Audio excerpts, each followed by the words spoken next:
if you find a sheep that has been fly strike, you can treat it if it's just a small wound.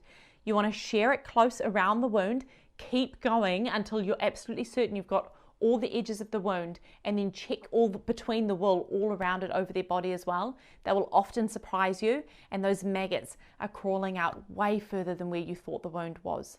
Apply some dilute iodine straight onto the wound. That's going to help disinfect the wound and also helps draw those maggots out to the surface so that you can then pick them off. It's not for the faint of heart. It's a really grotty job. Of course, I always advocate for pain relief if you have access, and if it's a larger wound or infected looking, you're certainly going to have to get antibiotics and pain relief on board from the vet.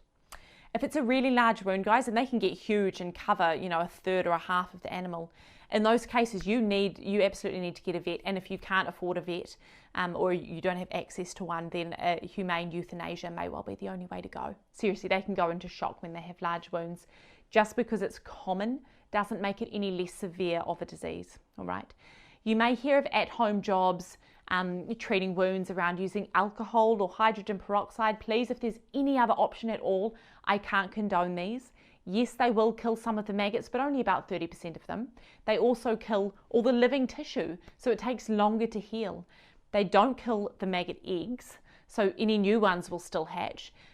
And the part that makes me feel a little bit sick is just how painful these products would be on an open wound. So dilute iodine, we call it dilute tea, a tea kind of looking consistency. Dilute iodine is gentle on the wound, helps draw them out, disinfects. That's the way to go. Of course, dilute iodine isn't going to kill all of the maggots or the eggs either, so you're still going to need to head to your local clinic or rural supply store and grab a product that treats fly strike. It's not necessarily going to be the same product for treatment as it is for preventing fly strike, okay? You need one for treatment, which will kill all the maggots.